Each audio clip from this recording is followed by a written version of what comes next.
Hello everyone. तो स्वागत है आपका सीबीएसई पीवाईक्यू सीरीज में। आज का जो हमारा चैप्टर है वो है D and F block elements.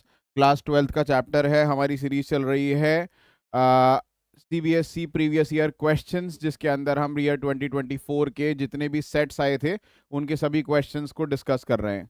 तो आज का chapter D and F block है। चलिए शुरू करते हैं बिना टाइम वेस्ट करे।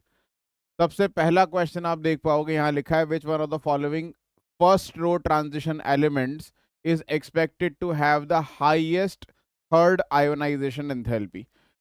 थर्ड आयोनाइजेशन एंथैल्पी उसकी हाईएस्ट होगी जो स्टेबल कॉन्फ़िगरेशन अटेन कर लेता है दो लूज करने के बाद, उसी की थर्ड आयोनाइजेशन एंथैल्पी हाईएस्ट होगी।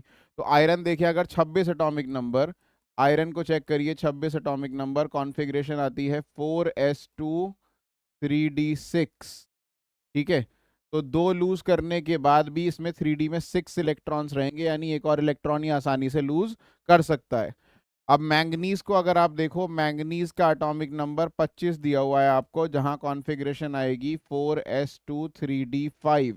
तो यही आपका आंसर है। देखो कैसे, दो इलेक्ट्रॉन पहले 4s से लूज करेगा और तीसरा इलेक्ट्रॉन लूज करना मुश्किल होगा, क्योंकि 3D में कितने इलेक्ट्रॉन हैं? 3D में 5 इलेक्ट्रॉन है। डी की बहुत स्टेबल हाफ फिल्ड कॉन्फ़िगरेशन है, इसलिए तीसरा इलेक्ट्रॉन लूज करना बहुत मुश्किल होगा। Mn3+ बनाना मुश्किल होगा इस केस में। ठीक है, तो इसका आंसर क्या हो गया? मैंगनीज। क्रोमियम को अगर आप चेक कर लोगे तो क्रोमियम के अंदर कॉन्फ़िगरेशन, फिर भी कंफर्मेशन के लिए आपको चेक करा देता हूँ, 24 एटॉमिक नंबर है, कॉन्फ़िगरेशन होती है 4s2 3d4, लेकिन जंप करा के 4s1 3d5 कर देते हैं। तो इसमें तो दूसरा इलेक्ट्रॉन ही लूज करना मुश्किल होगा। इसमें दूसरा नहीं पूछा, तीसरा पूछा है कि इसकी थर्ड आयोनाइजेशन एंथैल्पी हाई होगी। तो 4s1 लूज करने के बाद ये d5 अटेन कर लेगा, इसकी सेकंड आयोनाइजेशन एंथैल्पी हाई होगी, नॉट द थर्ड। वेनेडियम 23 के अंदर 23 एटॉमिक नंबर में आप कॉन्फ़िगरेशन लिखोगे 4s2 3d3। तो यहाँ पर आप देखोगे दो इलेक्ट्रॉन लूज करने के बाद तीसरा लूज करने में इतनी प्रॉब्लम नहीं होगी, क्योंकि d3 कॉन्फ़िगरेशन है, d5 नहीं है। तो आंसर आपको पता लग गया मैंगनीज, क्योंकि उसने d5 कॉन्फ़िगरेशन अटेन कर ली आफ्टर लूजिंग 2 इलेक्ट्रॉन्स। नेक्स्ट है असर्शन रीजन का क्वेश्चन है, separation of zirconium and hafnium is difficult. Zirconium और हाफनियम का सेपरेशन डिफिकल्ट होता है। उसका रीजन ये है कि zirconium and hafnium have similar radii due to lanthanoid contraction. बिल्कुल ठीक है, जर्कोनियम और हाफनियम के रेडियाई में 1 पिकोमीटर का डिफरेंस होता है। किसकी वजह से? जर्कोनियम जो है वो 3D सीरीज का एलिमेंट है, और ये सॉरी 3D बोल रहा हूँ मैं, ये 4D सीरीज का एलिमेंट है, और हाफनियम 5D सीरीज का एलिमेंट है। 4D और 5D सीरीज का साइज नियरली सेम होता है। किसकी वजह से? लेंथेनॉइड कॉन्ट्रैक्शन की वजह से, poor shielding of 4f orbitals की वजह से। तो असर्शन भी करेक्ट है और रीजन उसका करेक्ट एक्सप्लेनेशन भी है इसी। अच्छा, ये जो लिखा हुआ है सेपरेशन इज डिफिकल्ट, तो सेपरेशन डिफिकल्ट होने का लॉजिक सिंपली ये है कि जब हीट करेंगे, डिस्टिलेशन करेंगे, तो दोनों एलिमेंट्स एक साथ बॉईल होंगे या एक साथ मेल्ट होंगे। ठीक है, इनका melting and boiling point nearly same होगा, इनके साइज सिमिलर होने की वजह से। ठीक, तो इसलिए इनका सेपरेशन डिफिकल्ट है। तो इस केस में आंसर ए आ जाएगा। Both assertion and reason are correct, true, and the reason is the correct explanation of the assertion. तो option A is the correct answer. Next question देखिए, अकाउंट फॉर द फॉलोइंग। तो पहला जो है वो लिखा है the melting and boiling point of zinc and cadmium and mercury are low. तो melting and boiling point depend करते हैं नंबर ऑफ अनपेयर्ड इलेक्ट्रॉन्स पे। सिंस जिंक कैडमियम मर्क्यूरी आखिरी एलिमेंट है 3D सीरीज के अंदर, यानी इनका D10 कॉन्फ़िगरेशन होता है। तो ड्यू टू D10 कॉन्फ़िगरेशन, ठीक है, इनका कॉन्फ़िगरेशन D10 होता है। एटमाइजेशन एंथैल्पी इज लो, इनकी एटमाइजेशन एंथैल्पी लो होती है। अगर अपने वर्ड्स में आंसर फॉर्म करके लिखना चाहो तो ऐसे लिख सकते हो, due to completely filled d orbital the atomization enthalpy of cadmium zinc and mercury. ऐसे atomization enthalpy and melting point, या ऐसे बोलो कि इनके जो मेटालिक बॉन्ड्स होते हैं वो वीक होते हैं। इजियर आंसर ये होगा कि due to completely filled d orbital the metallic bonds in zinc cadmium and mercury are very weak, therefore the melting and boiling points are very low. ठीक है, देखो मैं हर आंसर लिख के नहीं दिखा सकता क्योंकि वीडियो बहुत लंबी हो जाएगी फिर। तो जो मैं बोल रहा हूं, आप वीडियो को पॉज करो और जैसे मैं डिक्टेट कर रहा हूं उन आंसर को लिखते जाओ। ठीक है, तो इस केस में आप आंसर प्रॉपरली कैसे लिखोगे? देखो, इस चैप्टर में सबसे बड़ी प्रॉब्लम ये होती है डीएनएफ ब्लॉक में मार्क्स क्यों नहीं मिलते, क्योंकि आप आंसर प्रिसाइज तरीके से नहीं लिखते हो। सीबीएसई के लिए बात कर रहा हूँ स्पेसिफिकली, जहाँ एमसीक्यू आएगा जेई नीट में वहाँ तो बात अलग है, लेकिन सीबीएसई में इस चैप्टर में बच्चों को आंसर आने के बावजूद उनको मार्क्स नहीं मिल पाते हैं, because they do not know how to write the answer. लिखना कैसे है वो बहुत जरूरी है, तो जो मैं बोल रहा हूँ उसे नोट डाउन करो, या फिर किसी बुक से इनके आंसर प्रॉपरली याद करो। जस्ट डोंट थिंक कि मुझे इसका आंसर पता है तो मैं लिख दूंगा। आप अपने आप ठीक से नहीं लिख के आते हो, इसी वजह से आपको मार्क्स नहीं मिलते हैं।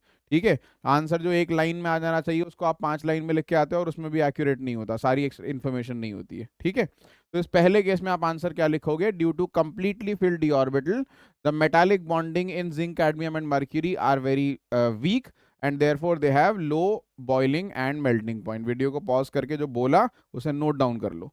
ठीक है, नेक्स्ट देखो, of the D4 species Cr2+ is strong reducing while Mn3+ is strongly oxidizing।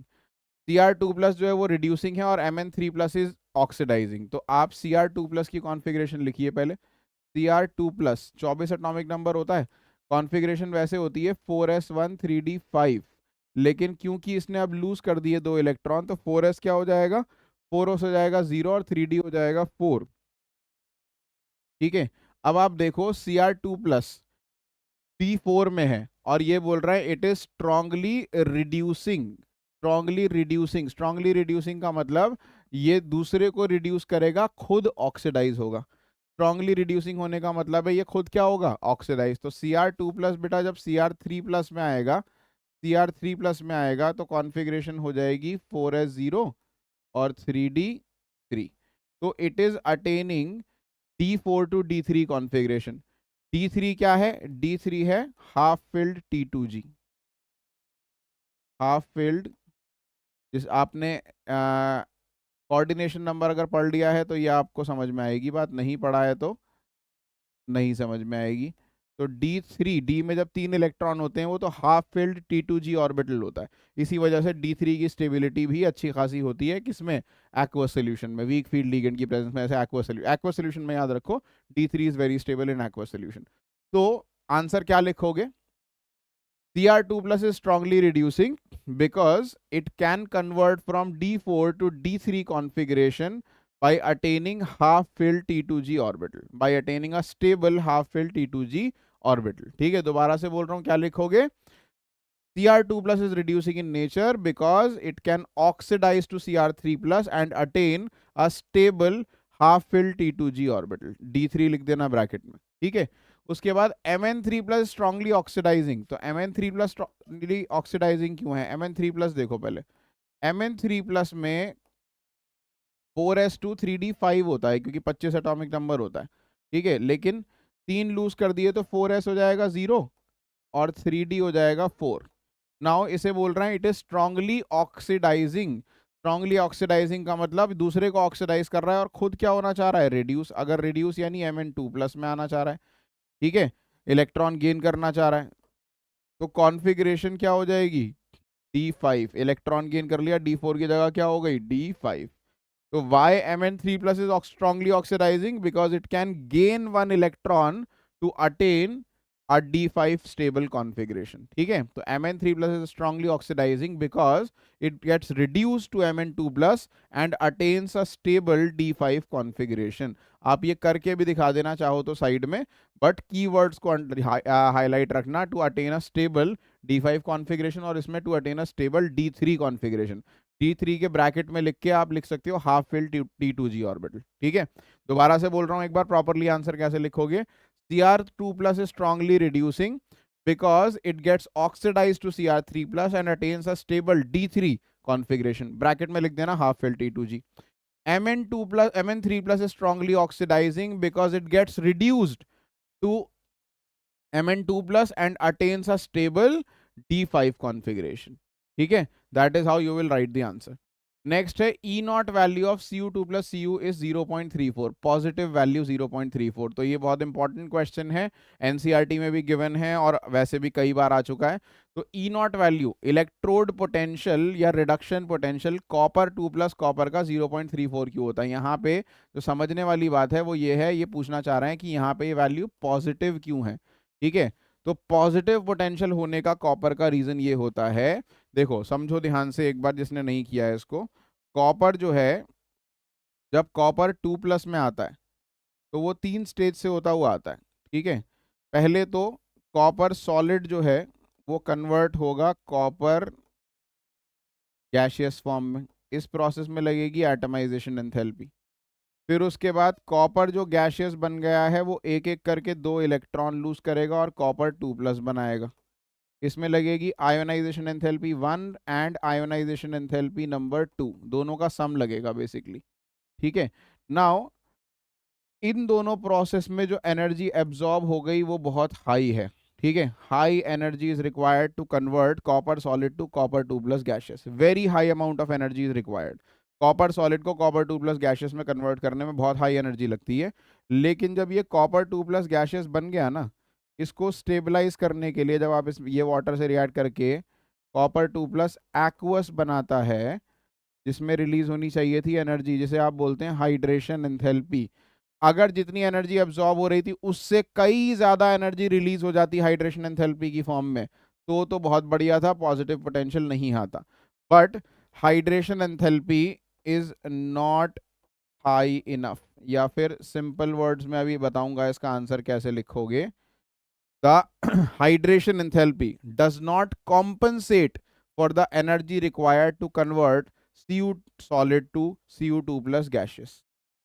ध्यान से सुनो दोबारा से, कैसे आंसर लिखोगे ये सब लिखने की जरूरत नहीं है, तो मैं समझाने के लिए लिख रहा हूं। The positive electrode potential is because, या ऐसे लिखो, the positive electrode potential of copper is because the hydration enthalpy of Cu2+ ion can not compensate for the energy required to convert Cu solid to Cu2+ gaseous, ठीक है।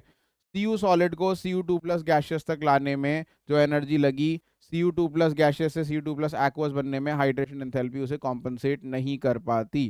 दोबारा से dictate कर रहा हूं, अगर नहीं सुना पहली बार में क्लियरली, वरना पॉज करके दोबारा से सुनो। The electrode potential value of Cu is positive because the hydration enthalpy cannot compensate for the high energy required to convert Cu solid into Cu2+ gaseous ion, ठीक है, ये याद रखना। चलो जी, नेक्स्ट इसका सेकंड पार्ट देखते हैं। Complete and balance the following chemical equation. In equations को कंप्लीट करना है और बैलेंस करना है। तो भाई KMnO4 को जब हम हीट करते हैं तो याद रख लो वो बनाता है K2MnO4। पोटेशियम पर मैंगनेट से बनता है पोटेशियम मैंगनेट, और साथ में बनता है MnO2, और साथ में रिलीज होती है ऑक्सीजन गैस, ठीक है। ये मैं हटा रहा हूँ अभी यहाँ से ताकि कंफ्यूजन ना हो। अगर नहीं लिखना था तो स्क्रीनशॉट ले लेना पीछे करके वीडियो को ठीक है। तो ये है, बैलेंस करोगे तो यहाँ पे 2 लग जाता है। I think that is it. ठीक है। तो हीट करने पे पोटेशियम पर मैंगनेट ब्रेक डाउन हो जाता है potassium manganate plus manganese dioxide और ऑक्सीजन गैस में। अगली इक्वेशन ये बैलेंस करने के लिए दी है आपको, बैलेंस भी करनी है, ध्यान रखना, कंप्लीट एंड बैलेंस, ये बहुत इंपॉर्टेंट है। तो एसिडिक मीडियम है, ये दे रखा है डाइक्रोमेट आयन। डाइक्रोमेट आयन जो है आयोडाइड को ऑक्सीडाइज करता है, खुद रिड्यूस होता है, तो ये याद होना चाहिए। डाइक्रोमेट हमेशा कन्वर्ट होता है किसमें, Cr3+ आयन में। और आयोडाइड जो है एसिडिक मीडियम में कन्वर्ट होता है आयोडीन में, I2 में, ठीक है। इसके बाद बैलेंस करने के लिए इस तरीके से बैलेंस करते हैं। सबसे पहले जिन एटम्स का ऑक्सीडेशन नंबर चेंज हो रहा है उनको बैलेंस करते हैं, ठीक है। यहाँ देखो क्रोमियम का ऑक्सीडेशन नंबर बेटा चेंज हो रहा है, +6 होता है इस केस में, और यहाँ पे हो गया +3, +6 से +3 हो रहा है, ठीक है। आयोडीन यहाँ पे -1 से माइनस -1 से 0 हो रहा है ऑक्सीडेशन, ठीक है। तो एटम बैलेंस कर लेते हैं। यहाँ देखो क्रोमियम पे 2 लगा हुआ है तो यहाँ 2 लगा देते हैं, ठीक है।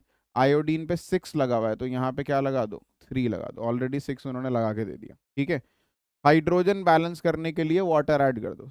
हाइड्रोजन बैलेंस करने के लिए क्या ऐड कर दो, वाटर। कितने हाइड्रोजन है इधर, 14 हाइड्रोजन, इधर एक भी नहीं है, तो 7 वाटर मॉलिक्यूल्स लगा दो।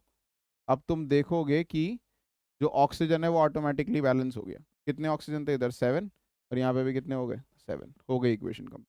इन्होंने ना तुम्हें आधा काम करके दे दिया। कभी कभार इक्वेशन को बैलेंस करने के और भी तरीके होते हैं। अगर आपको ये नंबर जैसे यहाँ 6 लगा के दे दिया या 14 लगा के दे दिया, अगर ये नहीं दिया जाता तो दूसरा तरीका होता है, वो मैं इस चैप्टर का 1 शॉट अपलोड किया हुआ है मैंने, उसके अंदर, उसमें से देखना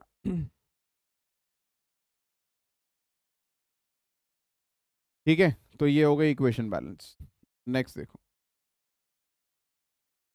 अगला सवाल है, out of Cu2Cl2 and CuCl2 which is more stable in aqueous solution and Y.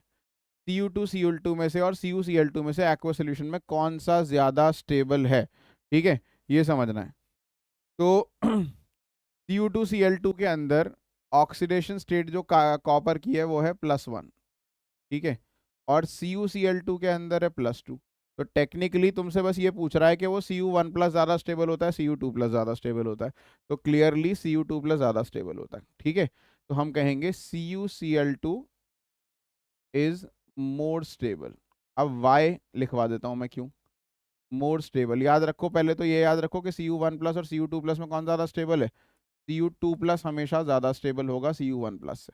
ठीक है, तो पहला तो ये याद रखो। दूसरी चीज़ तुम्हें याद रखनी है कि Cu2+ ज़्यादा स्टेबल क्यों है। अब इसका रीज़न याद रखो, सिंपल सा, कि Cu1+ से Cu2+ बनाने में जो एनर्जी खर्च होती है, आयोनाइजेशन यानी सेकेंड आयोनाइजेशन एंथैल्पी, Cu1+ से Cu2+ बनाने में डेल्टा IH2 जो एनर्जी खर्च होती है, Cu2+ की हाइड्रेशन एंथैल्पी, ये भी गैसियस स्टेट में बनेगा, वाटर से कंबाइन करके किस स्टेट में आ जाएगा, Cu2+ एक्वस में।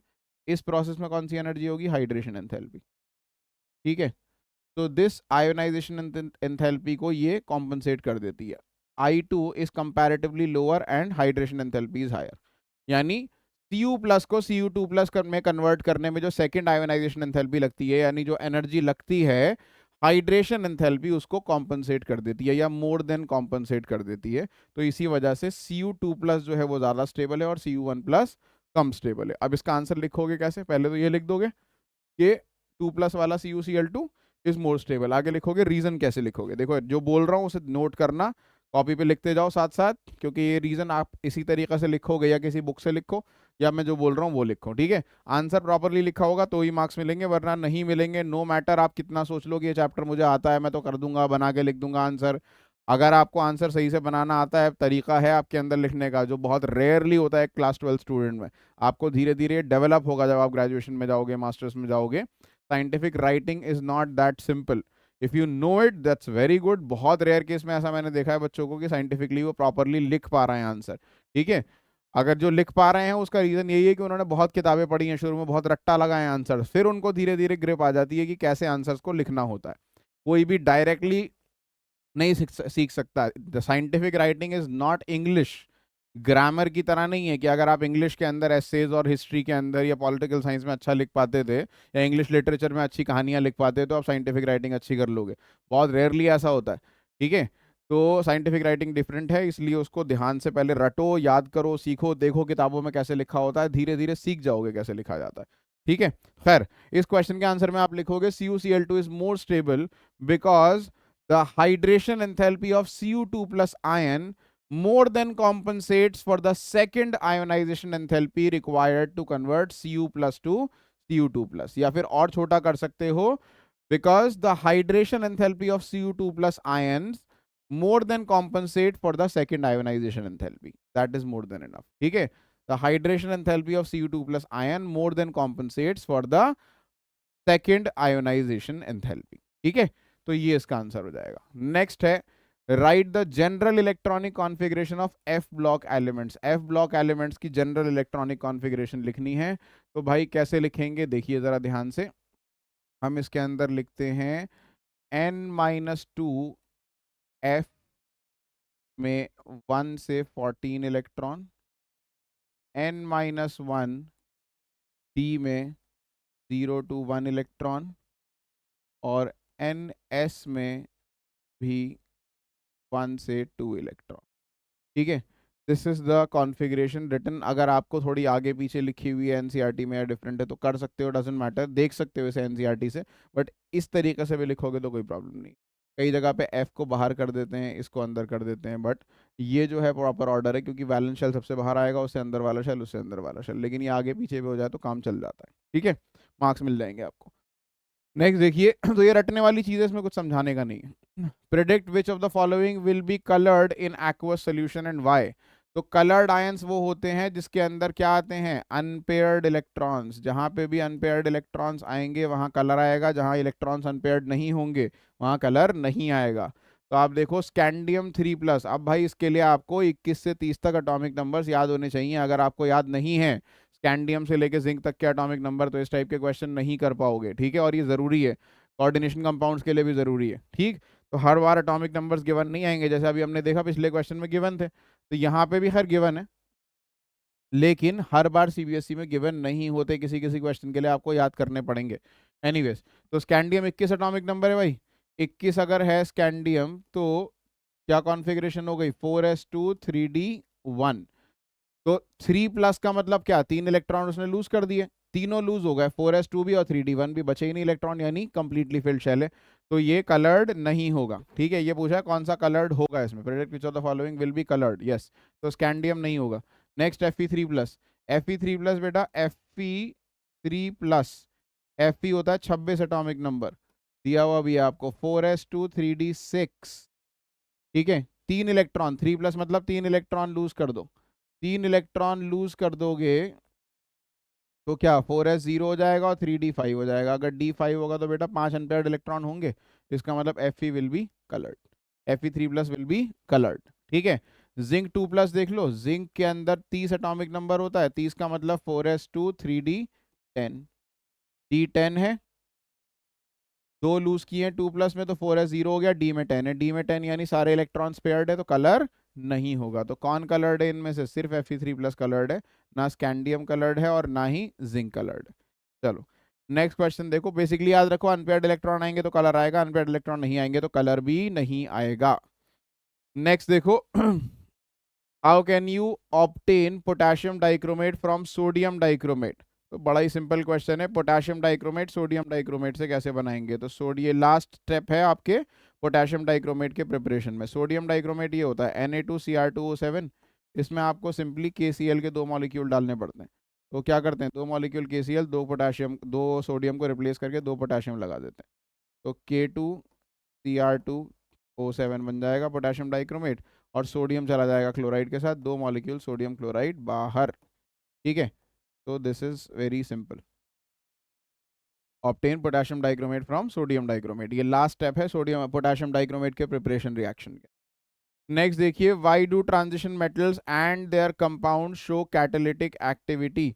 तो अच्छे कैटलिस्ट क्यों होते हैं ट्रांजिशन मेटल और उनके कंपाउंड, तो उसकी सिंपल सा आंसर क्या है कि कैटालिटिक एक्टिविटी शो क्यों नहीं करते,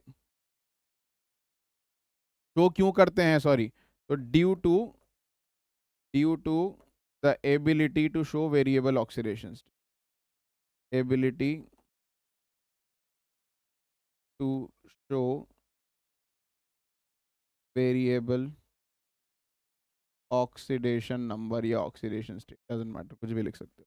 तो ट्रांजिशन एलिमेंट्स के अंदर वेरिएबल ऑक्सीडेशन स्टेट शो करने की एबिलिटी होती है, इसी वजह से वो क्या शो कर पाते हैं, कैटालिटिक एक्टिविटी शो कर पाते हैं, ठीक है। इसका आंसर में एक चीज और लिख सकते हो, and large surface area, large surface area भी ज्यादा होता है इनका, उस सरफेस एरिया की वजह से ये सरफेस कैटलिस्ट का काम भी कर सकते हैं, ठीक है। तो आई होप इतना क्लियर है।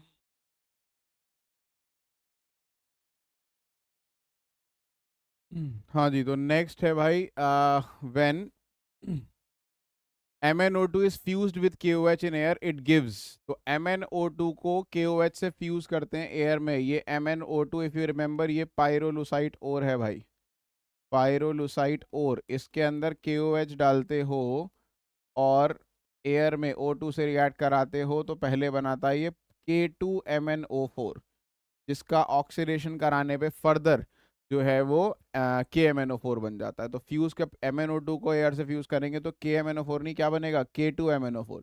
इस K2MnO4 में तुम H+ आयन डालोगे, एसिडिफिकेशन कराओगे, या फिर इलेक्ट्रोलिटिक इसका ऑक्सीडेशन कराओगे, तब ये KMnO4 बनता है, ठीक है। तो अभी फिलहाल इसका आंसर जो है वो क्या है, K2MnO, ठीक।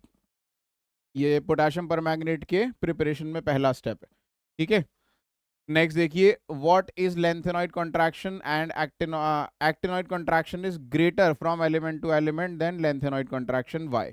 तो लेंथेनॉइड कॉन्ट्रैक्शन क्या है भाई, 4f ऑर्बिटल की पुअर शील्डिंग की वजह से 3D सीरीज और 4D सीरीज का साइज नियरली सेम होता है। 3D and 4D series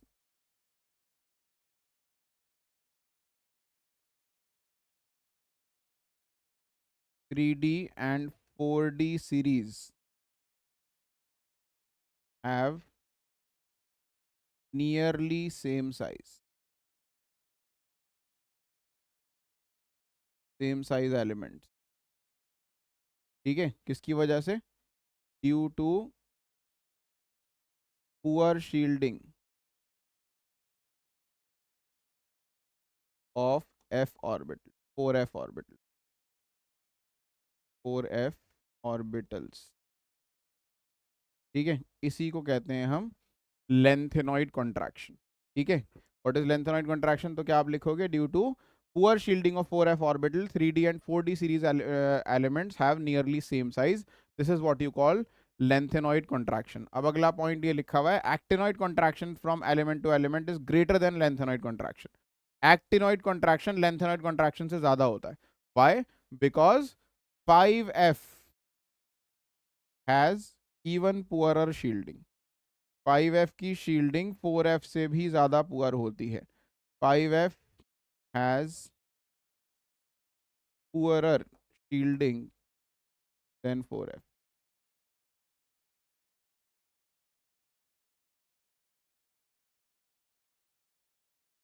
then 4f, 5f की शील्डिंग 4f से भी ज्यादा पुअर होती है, इसी वजह से actinoid contraction is greater than lanthanoid contraction. ठीक है, आंसर फॉर्म करने की जरूरत नहीं है, मतलब अपने आप ये मैंने लिखवा दिया, यही आप लिख सकते। ठीक। नेक्स्ट, इसके ऑप्शन में क्वेश्चन दे रखा है, why do transition metals have high enthalpy of atomization, which element of 3D series has the lowest enthalpy of atomization. तो पहले ट्रांजिशन एलिमेंट्स का एंथैल्पी ऑफ एटमाइजेशन हाई क्यों होता है? क्योंकि इनके अंदर large number of unpaired electrons होते हैं, जिससे स्ट्रॉन्ग मेटालिक बॉन्ड बनता है। उस स्ट्रॉन्ग मेटालिक बॉन्ड की वजह से जो इनका एंथैल्पी ऑफ एटमाइजेशन होता है वो क्या होता है? हाई।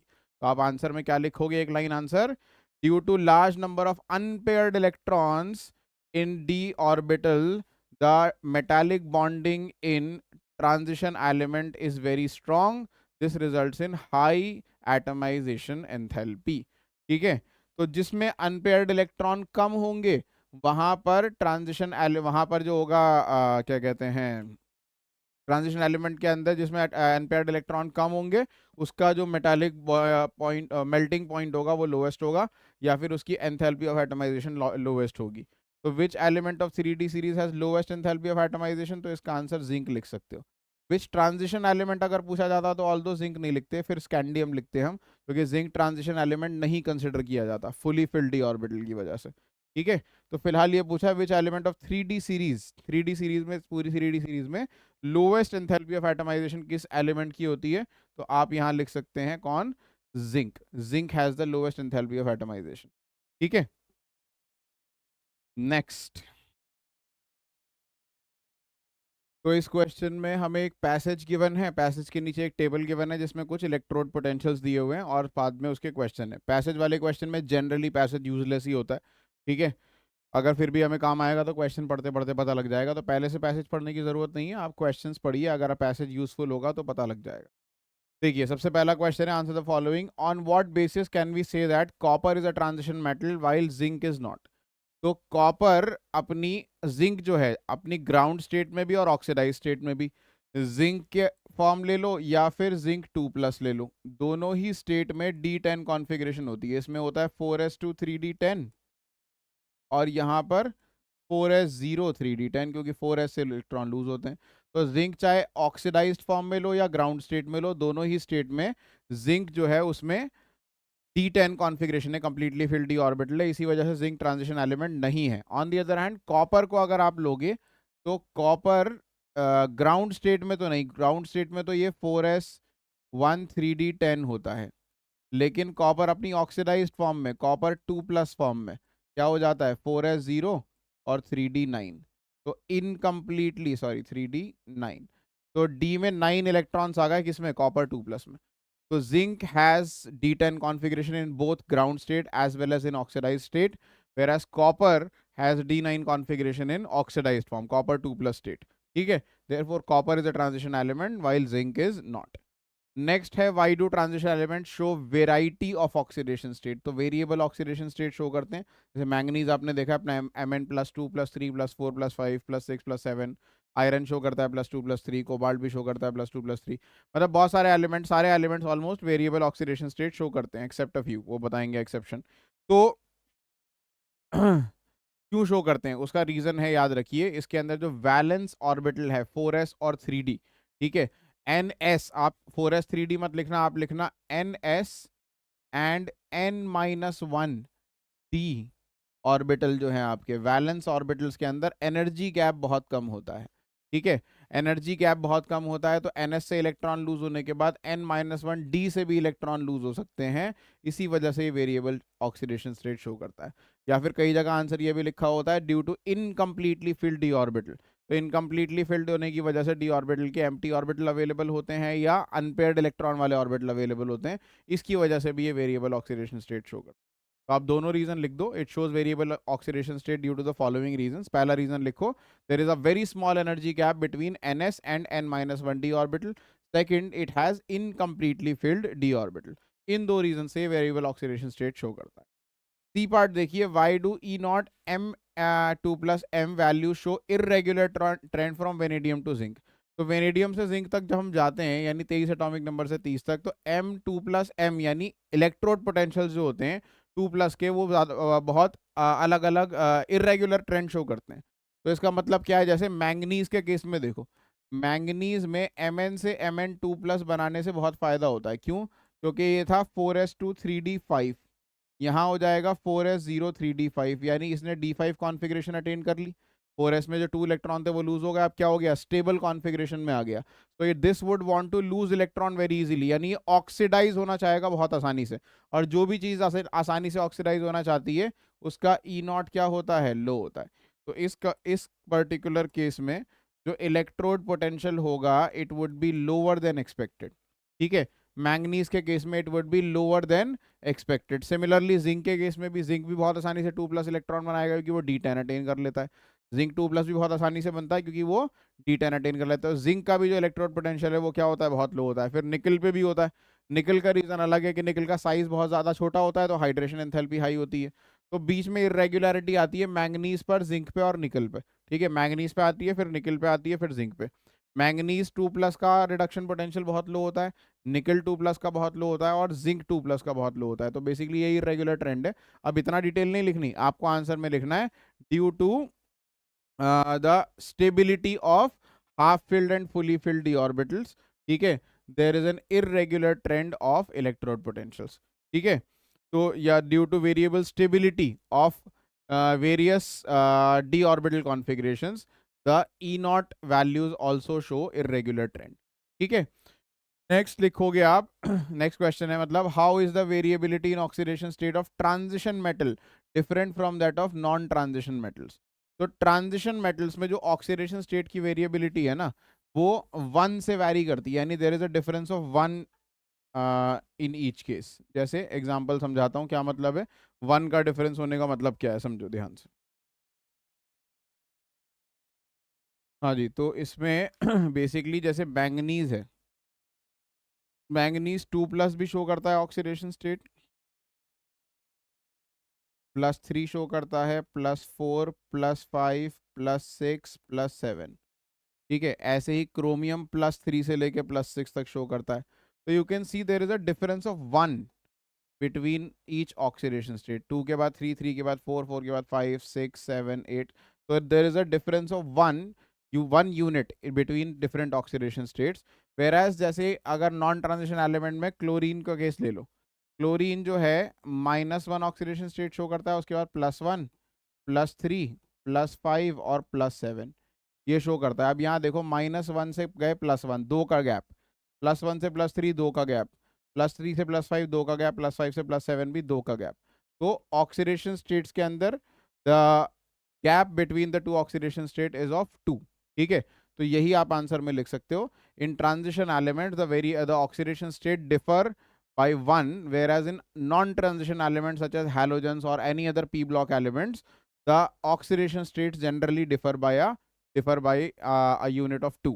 ठीक है, तो ट्रांजिशन एलिमेंट्स में ऑक्सीडेशन स्टेट में डिफरेंस कितना होता है? 1 का डिफरेंस होता है, और नॉन ट्रांजिशन एलिमेंट्स में जनरली 2 का डिफरेंस होता है। ठीक है, नेक्स्ट देखो, नेक्स्ट क्वेश्चन क्या है। Of the D4 species Cr2 plus strongly reducing while Mn3 plus is strongly oxidising. तो ये सेम ही क्वेश्चन आ गया, अभी हमने किया था, मैं दोबारा नहीं करा रहा, वापस जाके आपको दिखा रहा हूँ कौन सा क्वेश्चन है ये। ये रहा, ये अभी मैंने आपको समझाया है कि D4 जो है Cr2 प्लस स्ट्रांगली रिड्यूसिंग है और Mn3 प्लस स्ट्रांगली ऑक्सीडाइजिंग क्यों। आपको इसका आंसर भी बताया था कैसे लिखना है। ठीक है, तो let's skip this one, and ये क्योंकि हमने ऑलरेडी कर लिया है।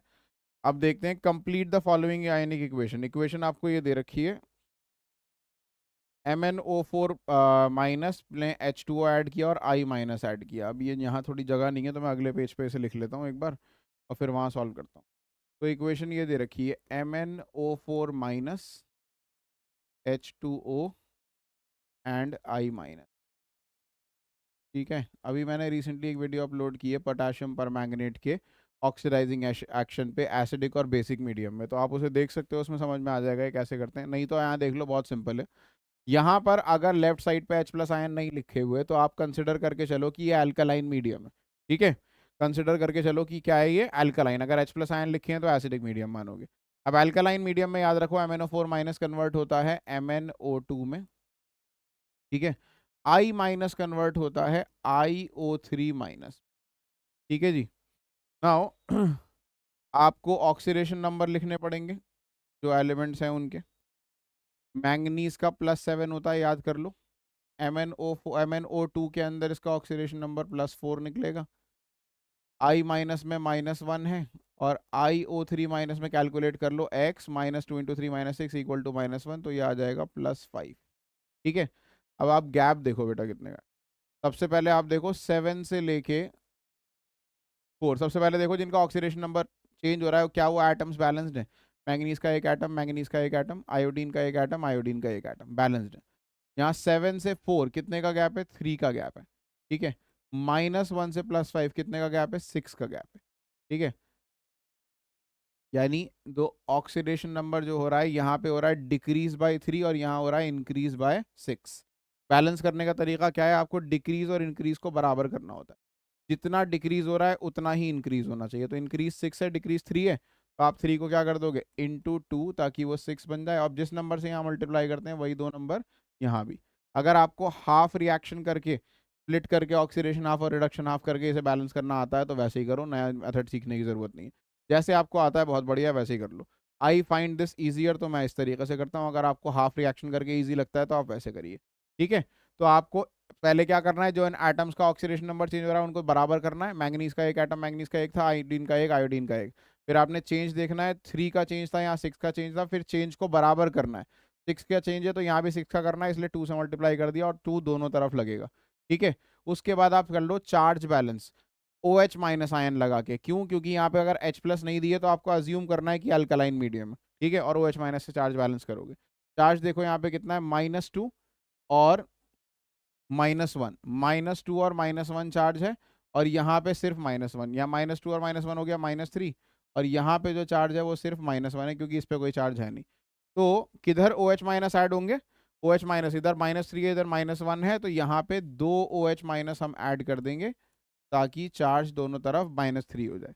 अब उसके बाद सिंपली आपको हाइड्रोजन बैलेंस करने हैं यूजिंग वाटर मॉलिक्यूल, या ऑक्सीजन बैलेंस करने हैं। हाइड्रोजन बैलेंस कर लो, कितना हाइड्रोजन है? इधर 2, और वाटर मॉलिक्यूल में इधर 2 हाइड्रोजन दे ही रखे, हो गए। ऑक्सीजन चेक कर लो, वेरीफाई हो जाएगा आपका आंसर। ऑक्सीजन कितने? 2 4 ज़ा 8, 8 और 1 9, 2 2 ज़ा 4, 4 और 3 7, 7 और 2 9। ठीक है, तो ऑक्सीजन भी ऑलरेडी बैलेंस्ड। ये आपकी इक्वेशन बैलेंस हो गई। अदरवाइज जिस तरीके से आपको आती है वैसे बैलेंस करना सीखो। ठीक है, चलो जी, नेक्स्ट क्वेश्चन देखो। नेक्स्ट क्वेश्चन है आपका, विच of the following does not show variable oxidation state. तो आप याद रखिए, इसमें स्कैंडियम आंसर है, ट्रांजिशन एलिमेंट जो वेरिएबल ऑक्सीडेशन स्टेट शो नहीं करता। मैंने अभी बोला था कि बहुत सारे ही करते हैं ऑलमोस्ट, बस स्कैंडियम है जो नहीं करता। क्यों? क्योंकि स्कैंडियम के पास 3 ही टोटल इलेक्ट्रॉन है वैलेंस शेल में, 4s2 3d1, तीनों एक साथ लूज कर देता है, एक ही ऑक्सीडेशन नंबर शो करता है स्कैंडियम, सॉरी +3, ओनली +3, ठीक है, ओनली +3 ऑक्सीडेशन स्टेट शो करता है, वेरिएबल नहीं शो करता। विच of the following is diamagnetic in nature, इनमें से डायामैग्नेटिक कौन सा है? बेटा डायामैग्नेटिक का मतलब होगा पेयर्ड इलेक्ट्रॉन्स जिसमें हो, जिसमें क्या हो, सारे इलेक्ट्रॉन्स पेयर्ड हो। तो cobalt 3+ octahedral complex strong field ligand, actually ये क्वेश्चन थोड़ी गड़बड़ हो गई, ये हमारा क्वेश्चन उससे आ गया, क्या कहते हैं, कोऑर्डिनेशन कंपाउंड से। तो let's skip this for now, अभी इस क्वेश्चन को स्किप कर देते हैं। कोऑर्डिनेशन कंपाउंड्स का है, उसके वीडियो में आपको मैं ये कवर कराऊंगा, ठीक है। गलती से कोऑर्डिनेशन कंपाउंड का क्वेश्चन इसमें पेस्ट हो गया। Any how, complete the following ionic equation, इनको कंप्लीट करना है। अब कंप्लीट का मतलब अंडरस्टूड है कि बैलेंस भी करना है, ठीक है, लेकिन अच्छी चीज ये इन्होंने पीछे नंबर्स ये लगा के दे रखे हैं, तो बैलेंसिंग करना बहुत आसान हो जाती है इससे। तो लेट्स रीराइट दिस इक्वेशन, एक बार लिखते हैं इसे नीचे, MnO4 माइनस 5SO3 2 माइनस और 6H+, ठीक है। तो इसे कंप्लीट करना है, तो सबसे पहला काम आप देखो, H+ आयन दे रखे हैं, इसका मतलब रिएक्शन एसिडिक मीडियम में हो रहा है। रिएक्शन कहाँ हो रहा है? एसिडिक मीडियम में हो रहा है। एसिडिक मीडियम में MnO4 माइनस क्या बनाता है? अभी पिछले पेज पे बताया मैंने, MnO4 माइनस जो है वो MnO2 बनाता है बेसिक मीडियम में, लेकिन एसिडिक मीडियम में ये बनाता है Mn2+, ठीक है। SO3 माइनस सल्फाइट आयन बनाता है सल्फेट आयन SO4 अब काम बड़ा आसान हो गया है। मैंगनीज यहाँ पे 2 लगा के दे रखे थे, सॉरी मैंने लगाया नहीं, 5SO3 थे, 2 Mn थे यहाँ पे, तो यहाँ पे भी 2 लगा देते हैं। सल्फर यहाँ पे 5 है, तो यहाँ पे भी 5 लगा देते हैं। सबसे पहले ऑक्सीजन और हाइड्रोजन के अलावा जो एलिमेंट दे रखे हैं उनको बैलेंस कर लिया मैं, 5 सल्फर लगा दिए और 2 मैंगनीज लगा दिए। अब हाइड्रोजन बैलेंस कर लेता हूँ बाई एडिंग वाटर। यहाँ देखो कितने हाइड्रोजन है, 6 हाइड्रोजन, और कोई हाइड्रोजन तो नहीं है यहाँ पे, और कोई हाइड्रोजन नहीं है, तो 6 हाइड्रोजन के लिए चाहिए होंगे 3 वाटर मॉलिक्यूल। हो गया आपका इक्वेशन बैलेंस। चेक कर लो ऑक्सीजन कितने हो रहे हैं, ऑक्सीजन अगर मैच कर गया तो हो गया काम। 4 ऑक्सीजन, 4 और 5 या 15, 15 और 4 19 ऑक्सीजन है, 19 और 5 4 यहाँ पे, एक मिनट, 5 3 15, 15 और सॉरी 15 और 2 4 8, 15 और 8 हो गया 23 ऑक्सीजन है। यहाँ पे कितने, 5 4 20, 20 और 3 23 ऑक्सीजन, हो गया बैलेंस, ठीक है। नेक्स्ट इक्वेशन देखो, Cr2O7 2 माइनस 14H+, 6Fe2+, तो ये तो एसिडिक मीडियम में ही काम करता है और दे भी रखा है H+ आयन। डाइक्रोमेट सिर्फ एसिडिक मीडियम में ही काम करता है, ऑक्सीडाइजिंग एक्शन का बेसिक में नहीं करता, ठीक है, MnO4 की तरह। तो इसको देखिए, ये हमेशा कन्वर्ट होता है Cr2O7 किस में, Cr3+ में, याद कर लो, Cr2O7 हमेशा किस में कन्वर्ट होगा, Cr3+ में, और Fe2+ हमेशा कन्वर्ट होता है Fe3+ में, ये आपको पता ही होना चाहिए, ठीक है। सबसे पहले आप एटम्स बैलेंस करिए ऑक्सीजन और हाइड्रोजन के अलावा, और क्रोमियम के एटम बैलेंस करिए, 2 क्रोमियम, तो यहाँ पे लगा दिया आपने 2, आयरन कितने दे रखे हैं 6, तो यहाँ पे लगा दिया 6। अब बैलेंस करिए हाइड्रोजन बाय एडिंग वाटर, कोई हाइड्रोजन नहीं है सिर्फ इसके अलावा, 14 हाइड्रोजन है, और यहाँ पे एक भी नहीं है, तो कितने वाटर मॉलिक्यूल, 14 हाइड्रोजन के लिए 7 वाटर मॉलिक्यूल। ऑटोमेटिकली चेक करो ऑक्सीजन बैलेंस हो रहा है कि नहीं हो रहा है, हो रहा है। देखो कितने ऑक्सीजन है यहाँ, 7 ऑक्सीजन, और कुछ नहीं है, यहाँ पे देखो 7 ऑक्सीजन, हो गई इक्वेशन। तो that is how you balance these equation. आपको याद होना चाहिए कि स्पीशीज से क्या बनता है, MnO4 माइनस से Mn2+ बनता है, ये याद होना चाहिए, और SO3 से SO3 माइनस से SO4 ठीक है जी। नेक्स्ट क्वेश्चन तो भाई यहाँ पे फिर से एक पैसेज दे रखा है आपको, और उसके बेसिस पे कुछ क्वेश्चंस दे रखे हैं। इसके डी ब्लॉक से जनरली पैसेज वाले क्वेश्चंस बहुत आते हैं, 5 मार्कर क्वेश्चन आएगा, ठीक है। Why do transition metals and their compound act as good catalyst, अभी कर लिया भाई, अभी किया थोड़ी देर पहले। गुड कैटलिस्ट क्यों होते हैं? क्योंकि ये वेरिएबल ऑक्सीडेशन स्टेट शो करते हैं और इनका सरफेस एरिया ज्यादा होता है। Why is the cause of, what is the cause of atomic size of lengthenoid, what is the cause of contraction in atomic size of lengthenoid? तो poor shielding of f orbitals, या 4f लिख देना specifically. अगर actinoid बोला जाता तो 5f, और अगर लेंथेनॉइड बोला है तो 4f, poor shielding of 4f orbitals, ठीक है। Define lanthanoid contraction, how does it affect the atomic radii of third transition series and the second transition series. तो लेंथेनॉइड कॉन्ट्रैक्शन की डेफिनेशन बता चुका हूं पहले ही, क्या होता है, the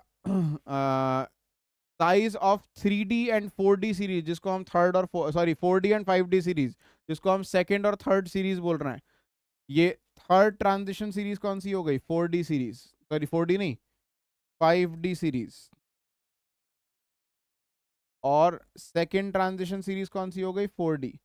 The size of 4D and 5D transition series is nearly same due to poor shielding of D and F orbit, due to poor shielding of 4F orbitals, and that is what you call lengthenoid contraction.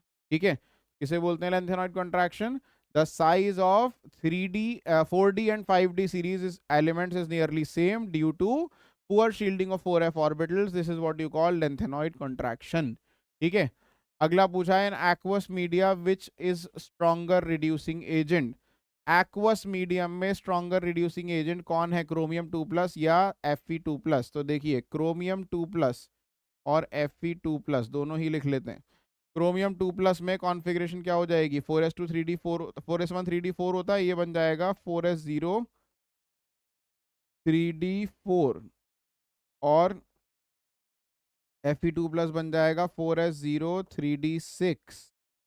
तो बोल रहे हैं कौन सा agent? Reducing agent, यानी खुद को oxidise करना है। Cr को Cr3+ बनाना है, और आयरन को भी 3+ बनाना है। ठीक है, तो आयरन Cr अटेन कर लेगा क्या? इलेक्ट्रॉन लूज करने पर क्या अटेन करेगा? इलेक्ट्रॉन लूज करेगा तो क्या अटेन करेगा? 3d3, और ये अटेन करेगा 3d5। अब ध्यान से देखो, पूछ रहा है इन दोनों में से रिड्यूसिंग एजेंट कौन सा बेटर है? रिड्यूसिंग एजेंट वो बेटर होगा जो ऑक्सीडाइज होकर ज़्यादा स्टेबल स्पीशीज बना रहा है। इन दोनों में से वो बेटर रिड्यूसिंग एजेंट होगा जो खुद ऑक्सीडाइज होकर। रिड्यूसिंग एजेंट कौन होता है? जो खुद ऑक्सीडाइज हो जाए। ऑक्सीडाइज होकर जो चीज़ स्टेबल बनाएगा, जो स्टेबल स्पीशीज बनाएगा, वो अच्छा रिड्यूसिंग एजेंट होगा। अब एक बना रहा है D3 और दूसरा बना रहा है D5। यहाँ लिखा है एक्वस मीडिया। एक्वस मीडिया में याद रखना D3 इज मोर स्टेबल। ठीक है, more stable due to T2G3 configuration, half fill T2G configuration. ठीक है, D5 लेस स्टेबल है बिकॉज ऑफ या due to T2G3 and Eg2। D5 है ना, 5 इलेक्ट्रॉन है, 3 डी में रहे, T2G में रहेंगे, और एक के 2 किस में आएंगे? Eg में, हायर एनर्जी ऑर्बिटल में चले जाएंगे। ठीक है, तो एक्वस मीडियम में क्योंकि वीक फील्ड लिगेंड है, इलेक्ट्रॉन जंप करके Eg में जा सकते हैं, इसलिए 5 इलेक्ट्रॉन स्टेबल नहीं होते, क्योंकि 5 में से 2 इलेक्ट्रॉन किस में चले जाते हैं? हायर एनर्जी Eg ऑर्बिटल में चले जाते हैं। तो याद रखो Cr2+ is a better reducing agent, short में Ra लिख दिया। Cr2+ is a better reducing agent because it converts to Cr3+, which has a more stable D3 configuration in aqueous medium. D3 is more stable in aqueous medium due to T2G3, half filled T2G configuration या T2G3 configuration. Whereas Fe2+ लिखने की जरूरत नहीं है, अगर ये भी लिख दोगे इतना जितना मैंने बोला तो काफी होगा। दोबारा से बोल रहा हूँ क्या लिखना है? Cr2+ is a stronger reducing agent because it oxidizes to Cr3+, which has a more stable D3 configuration in aqueous medium. D3 is more stable in aqueous medium because of the half-filled T2G orbital या T2G3 configuration. ठीक है, इतना काफी होगा, but अगर extend करना चाहते हो तो ये लिखोगे whereas Fe2+ attains D5 configuration. ठीक है, on acting as a reducing agent, D5 is less stable in aqueous medium because of T2G3 Eg2 configuration. ठीक है, तो आई होप इतना क्लियर है। नेक्स्ट क्वेश्चन भाई, from the elements of the 3D series given below which element shows the maximum number of oxidation states. तो ये हमने अभी किया है मैंगनीज। मैंगनीज जो है वो +2 से लेकर प्लस कहाँ तक? +2 से लेकर +7 तक सारी ऑक्सीडेशन स्टेट शो करता है। ठीक है, +2 से +7 तक सारी ऑक्सीडेशन स्टेट शो करता है, और कोई भी 3D सीरीज का एलिमेंट इतनी ऑक्सीडेशन स्टेट शो नहीं करता। Maximum number of oxidation states are exhibited by manganese. The general electronic configuration of d block elements कौन सी होती है भाई? n-1 d 1 to 10 और ns में 1 से 2 इलेक्ट्रॉन। ठीक है, तो ये हो गया आपका जनरल इलेक्ट्रॉनिक कॉन्फ़िगरेशन। रटने वाली चीज़ें इसमें ऐसा कुछ खास नहीं है। नेक्स्ट है अटेम्प्ट एनी 5। तो ये क्वेश्चंस दे रखे हैं, इसके दो आगे होंगे कहीं, यहाँ तो 5 ही हैं। Why zinc is not regarded as a transition element? Completely filled d orbital in ground state as well as oxidised. Completely filled d orbital. तो जिंक में D10 कॉन्फ़िगरेशन होती है ग्राउंड स्टेट में भी, और जिंक 2+ की ऑक्सीडाइज स्टेट में भी, इस वजह से वो ट्रांजिशन एलिमेंट नहीं होता। What is lanthanoid contraction? देखो कितनी बार आ चुका सेम क्वेश्चन, ठीक है। क्या है? The size of 4D and 5D series is nearly same due to poor shielding of F orbital या 4F orbital. This is what you call lanthanoid contraction. याद कर लो बहुत अच्छे से। Why is the first ionization enthalpy of chromium lower than that of zinc? Chromium की first ionization enthalpy zinc से कम क्यों होती है? दो रीजन। पहला, chromium is larger, Cr is larger in size, larger size होगा तो इन साइज, ठीक है। क्रोमियम का साइज जिंक से लार्ज है, क्योंकि इधर जाते हुए साइज डिक्रीज होता है लेफ्ट से राइट। इसी वजह से क्या होगा? आयोनाइजेशन एंथैल्पी कम होगी, कम एनर्जी लगेगी इलेक्ट्रॉन लूज करने में, क्योंकि साइज लार्ज है। Second, and Cr attains Cr attains D5 configuration after losing one electron। तो Cr में 4s1 3d5 होता है। क्रोमियम 24 है ना एटॉमिक नंबर, क्रोमियम 24 है एटॉमिक नंबर, तो इसके अंदर जो कॉन्फ़िगरेशन है वो ये है 4s1 4s1 3d5। तो जब ये एक इलेक्ट्रॉन 4s1 से लूज कर देगा, 4s0 हो जाएगा, तो 3d क्या हो जाएगा? 5। एक इलेक्ट्रॉन लूज करने पे ये हो जाएगा, ठीक है। तो इसी वजह से एक इलेक्ट्रॉन आसानी से लूज करता है। जिंक में ऑन दी अदर हैंड एक लूज करोगे तब भी 4s1 3d10 रहेगा, ठीक है। तो इसीलिए क्रोमियम का जो फर्स्ट आयोनाइजेशन एंथैल्पी होती है वो जिंक से लोअर होती है। पहला रीजन, इसका साइज लार्जर होता है जिंक के कंपैरिजन में, और दूसरा, it attains D5 configuration after losing one electron. Next, Why are transition elements good catalyst? Again same question, क्यों? क्योंकि ये वेरिएबल ऑक्सीडेशन स्टेट शो कर सकते हैं and they have a large surface area, so ये सरफेस कैटलिस्ट का काम भी कर सकते हैं।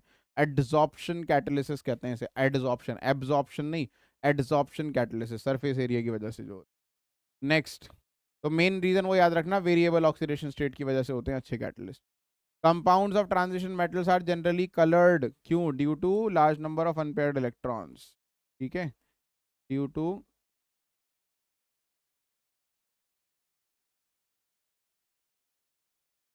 या due to the presence of unpaired electron.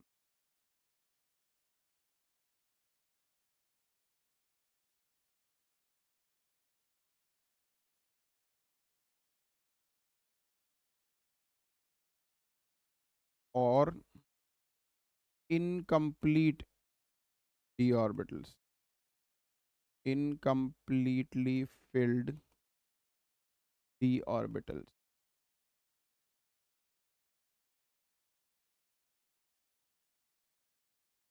can cause transition of electrons between T2g and Eg orbital in visible light। तो विजिबल लाइट को एब्जॉर्ब करके इलेक्ट्रॉन्स का ट्रांजिशन हो सकता है, कहाँ से?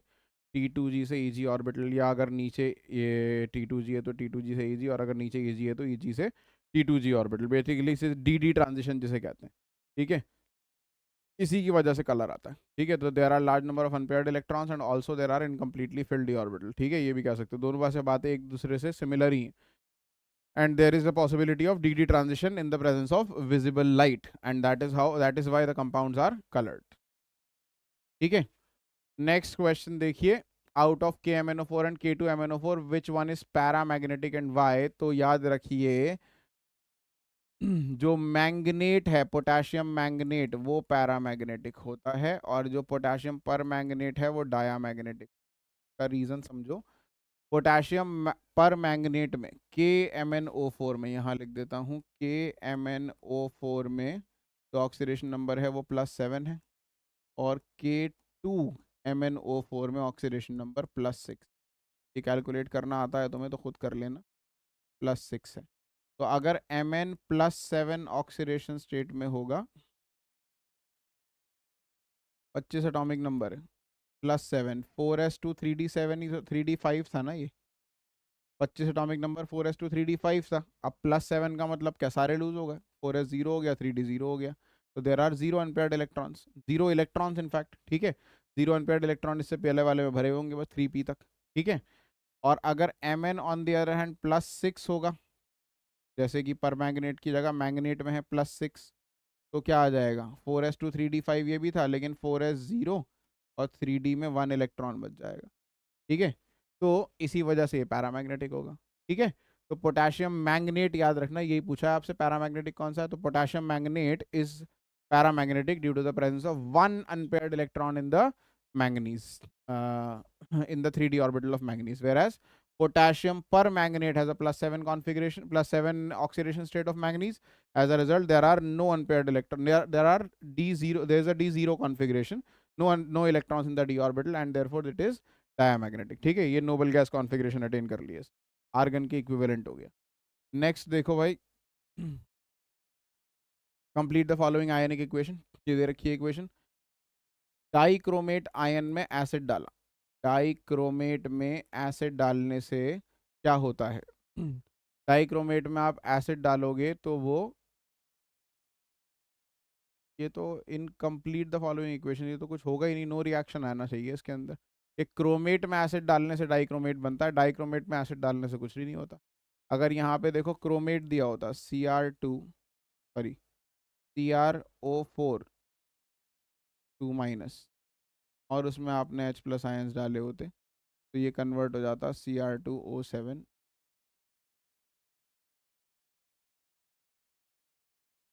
2-, ठीक है। लेकिन ये समहाउ इसके अंदर 6 इलेक्ट्रॉन्स ऐड कर ही रहे हैं, ठीक है, एसिडिफिकेशन नहीं कर रहा है, 6 इलेक्ट्रॉन्स इसमें ऐड कर रहे हैं, तो ये कन्वर्ट हो जाएगा Cr3+, ठीक है। तो ये इसके अंदर सिर्फ एसिड नहीं डाल रहे हैं, बेसिकली 6 इलेक्ट्रॉन्स ऐड कर रहे हैं, ठीक। सिर्फ एसिड डाला होता तो बात अलग थी, एसिड डालने वाली इक्वेशन तो ये है, बैलेंस करोगे तो यहाँ H2, ठीक है। लेकिन यहाँ पे 6 इलेक्ट्रॉन्स भी ऐड कर रहे हैं, तो इलेक्ट्रॉन का मतलब इसका रिडक्शन करना है, Cr3+ बनेगा, बैलेंस करोगे यहाँ 2 आ जाएगा।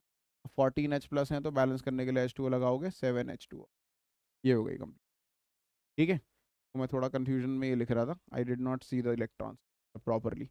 तो अगर सिर्फ H+ आयन होते तो कोई रिएक्शन नहीं आता, लेकिन 6 इलेक्ट्रॉन यानी इसका रिडक्शन करना है, एसिडिक मीडियम में इसका रिडक्शन करो तो क्या बनता है, Cr3+ बनता है, और बैलेंस करने के लिए 14H+ थे तो इसलिए क्या लगा दिए, 7H2O। चलिए नेक्स्ट देखिए भाई, इसमें ये क्वेश्चन दे रखा है MCQ। Transition metals are known to make interstitial compounds. Formation of interstitial compound makes the transition metal क्या बना देता है, more hard, more ductile, more soft, more metallic। तो more hard इसका आंसर होगा।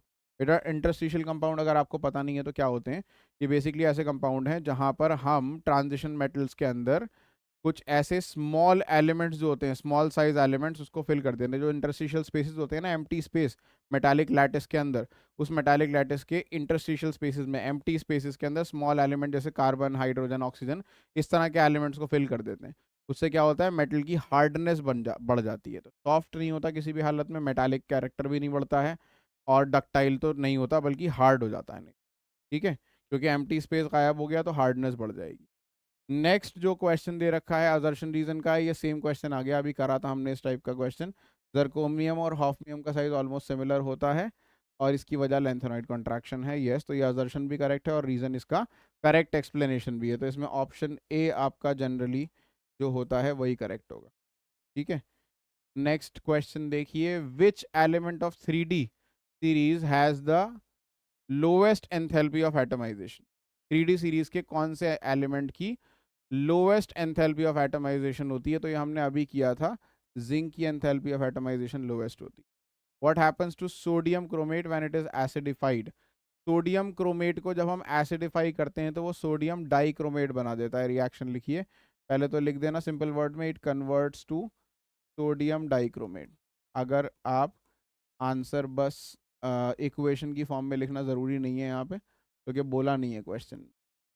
तो सोडियम क्रोमेट सोडियम डाइक्रोमेट बन जाता है। लिख के दिखा देता हूँ मैं आपको। सोडियम क्रोमेट ये होता है Na2CrO4। इसमें आप एसिड डालोगे तो ये कन्वर्ट हो जाता है Na2Cr2O7। ठीक है। इस तरीके से होता है। तो बेसिकली वो करोगे अगर और बैलेंस करोगे तो यहाँ पर वाटर आ जाता है।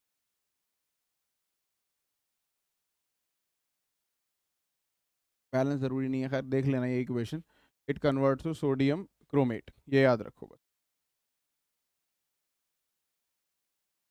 हाँ ठीक है। तो sodium what happens when sodium chromate is acidified, तो when it acidified it converts to sodium dichromate. करना चाहो तो खैर कर भी लो बैलेंस। यहाँ पे 2 सोडियम आयन और H2O। ठीक है, बैलेंस करोगे तो 2H। That's it. तो ये जो था वो येलो कलर का होता है और ये ऑरेंज, क्रोमेट से डाइक्रोमेट। ठीक है। नेक्स्ट है zinc cadmium and mercury are soft metals. Soft metals क्यों होते हैं जिंक कैडमियम और मर्क्यूरी? क्योंकि इनमें कंप्लीटली फिल्ड डी ऑर्बिटल होता है और इनकी मेटालिक बॉन्डिंग वीक होती है। ठीक है, कंप्लीटली फिल्ड डी ऑर्बिटल। लिख लो, मैं बोल रहा हूँ ऐसे, they have completely filled d orbital and therefore there the metallic bonding is very weak in zinc cadmium and mercury. इसी वजह से ये क्या होते हैं, इसी वजह से ये सॉफ्ट होते हैं मेटल्स, या फिर इनका मेल्टिंग पॉइंट भी लो होता है। ठीक है। वाइस पर manganate titration not carried out in the presence of HCl। तो HCl में जो क्लोराइड आयन है ना, Cl माइनस, पर मैंगनेट उसको ऑक्सीडाइज कर देता है। ठीक है, तो इसमें रीजन लिखोगे because permanganate can oxidise Cl minus to Cl2। बस सिंपल सा एक लाइन। तो पर मैंगनेट की MnO4 जो है आपका, वो ऑक्सीडाइज कर देगा Cl माइनस को, किसमें? Cl2 में। इसलिए टाइट्रेशन इसकी प्रेजेंस में नहीं करते, इंस्टेड सल्फ्यूरिक एसिड की प्रेजेंस में करते हैं, जिसमें सल्फेट आयन होते हैं, वो ऑलरेडी ऑक्सीडाइज्ड फॉर्म में, तो उसको फर्दर ऑक्सीडाइज नहीं कर पाता है। ठीक है। Lower oxides of transition metals are basic whereas the highest are amphoteric और एसिडिक। तो लोअर ऑक्साइड्स का मतलब जैसे वेनेडियम का ऑक्साइड है VO, हायर ऑक्साइड क्या है V2O3, और हायर ऑक्साइड है V2O5। ये एग्जांपल ले लो तीनों। ठीक है। तो VO में इसका ऑक्सीडेशन नंबर है +2, यहाँ पर है +3 और यहाँ है +5। ठीक है। तो लोअर ऑक्साइड्स को बोल रहे हैं बेसिक हैं।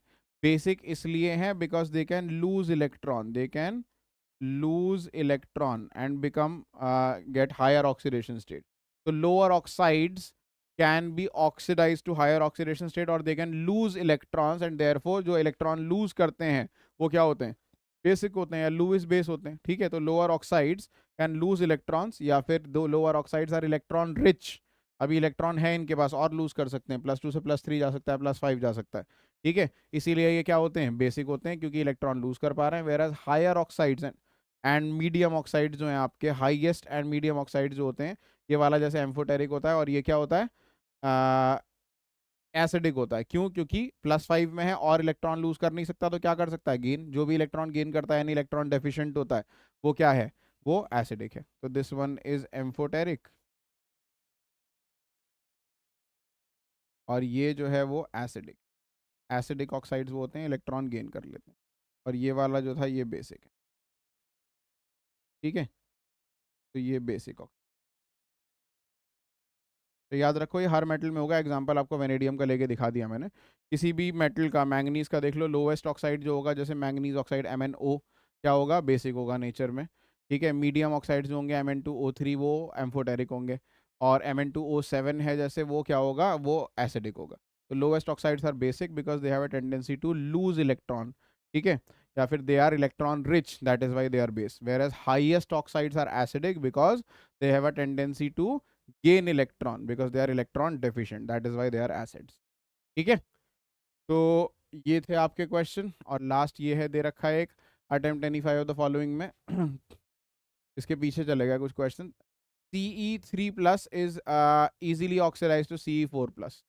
तो सीरियम 3+ जो होता है वो ऑक्सीडाइज होकर सीरियम 4+ में इजीली कन्वर्ट हो जाता है। क्यों? इसका रीजन है सिंपल सा कि सीरियम 4+ के अंदर ये स्टेबल कॉन्फ़िगरेशन अटेन कर लेता है, नोबल गैस कॉन्फ़िगरेशन अटेन कर लेता है। ठीक है। सीरियम 3+ के अंदर F में 1 इलेक्ट्रॉन होता है, there is an F1, there is F0। ठीक है, तो it attains noble gas configuration when it converts from Ce3+ to Ce4+। ये आंसर लिख सकते हैं। ठीक है, कॉन्फ़िगरेशन देख लेना दोनों की एग्जैक्ट क्या होती है। यहाँ पे F1 होता है, यहाँ F0 हो जाता है। नेक्स्ट दे रखा है Mn2+ is -1.18। Why is this value higher negative in comparison to neighbouring d block elements? Manganese से मैंगनीज 2+ बनाने में जो वैल्यू है वो बहुत नेगेटिव है, यानी बहुत लो है। तो उसका सिंपल सा रीजन है बिकॉज मैंगनीज को जब मैंगनीज 2+ में कन्वर्ट करते हैं it attains a stable D orbital config. ये क्या था? ये 4s2 3d5 था, अब हो गया 4s0 3d5। ठीक है, तो because on losing 2 electrons manganese attains a stable d5 configuration, therefore it has a very low oxidation या वेरी लो इलेक्ट्रोड पोटेंशियल। ठीक है, इसी वजह से इसका इलेक्ट्रोड पोटेंशियल क्या है? लो। लो ई नॉट की वैल्यू ये इंडिकेट करती है ना कि इजीली ऑक्सीडेशन हो जाता है। ठीक है, लोअर ई नॉट वाले का इजीली ऑक्सीडेशन हो जाता है, तो मैंगनीज का ऑक्सीडेशन इजीली हो रहा है। क्यों? Because manganese can attain a d5 stable configuration. ठीक है, तो इतना आई होप क्लियर है। ठीक है, इसके जो अटेम्प्ट 25 है ना, इसके बाकी पार्ट्स हम पहले कर चुके हैं। एक्चुअली क्वेश्चन थोड़े से जंबल हो गए थे, but this has already been covered. तो आई होप यहाँ तक अब क्लियर है। अगर बाई चांस हमने कोई क्वेश्चन मिस कर दिया है तो आगे की सीरीज में हम आगे इसे कवर करते रहेंगे। आप प्रैक्टिस करिए क्वेश्चंस को। इस वीडियो का आइडिया ये नहीं था कि सारे क्वेश्चंस आपको कवर कराने हैं, एक सिंगल सिंगल क्वेश्चन कराना है, लेकिन हर टाइप के क्वेश्चंस जो एग्जाम में आते हैं वो इसके अंदर ऑलमोस्ट कवर हो चुके हैं। ये 2024 के सारे सेट्स थे वैसे, डिफरेंट डिफरेंट, और मैंने इसको एनालाइज किया तो मैंने रियलाइज़ किया कि बहुत मैक्सिमम कंटेंट जो है इसके अंदर वो कवर हो गया, मोस्ट इंपॉर्टेंट। ठीक है, तो that is it. Keep watching like this, keep liking the videos, share our content with your friends, और इसी तरह से अपना सपोर्ट बनाए रखिए। That is all for today. Next lecture के अंदर मिलते हैं दूसरे अगले चैप्टर का प्रीवियस ईयर क्वेश्चन लेकर।